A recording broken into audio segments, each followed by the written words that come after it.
सभी भक्तों को जय श्री कृष्णा, राधे राधे, जय श्री लक्ष्मी नारायण। अश्विनी मास के कृष्ण पक्ष की एकादशी को इंदिरा एकादशी कहा जाता है। इस एकादशी की खास बात यह है कि यह पितृपक्ष में आती है, जिसके कारण इसका महत्व बहुत अधिक हो जाता है।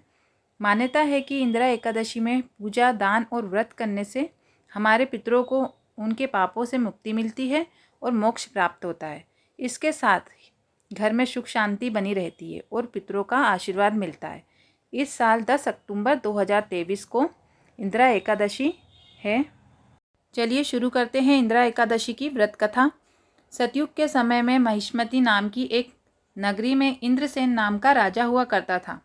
राजा विष्णु जी का परम भक्त था। एक दिन राजा की सभा में महर्षि नारद आए। राजा उन्हें देखकर प्रसन्न हुए और उन्होंने हाथ जोड़कर उनका सम्मान किया।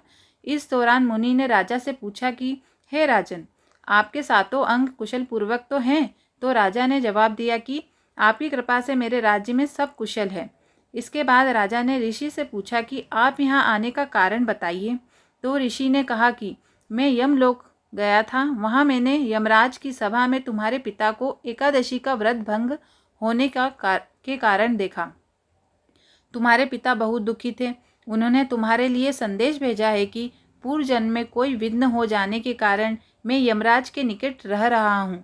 पुत्र, यदि तुम अश्विनी कृष्ण पक्ष इंदिरा एकादशी का व्रत मेरे निमित्त करो तो मुझे स्वर्ग की प्राप्ति हो सकती है।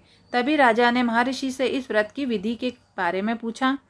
नारद जी ने बताया कि अश्विनी माह की कृष्ण पक्ष की दशमी के दिन प्रातःकाल श्रद्धापूर्वक स्नान आदि से निवृत्त होकर पुनः दोपहर को नदी आदि में जाकर स्नान करें, फिर श्रद्धापूर्वक पितरों का श्राद्ध करें और एक बार भोजन करें।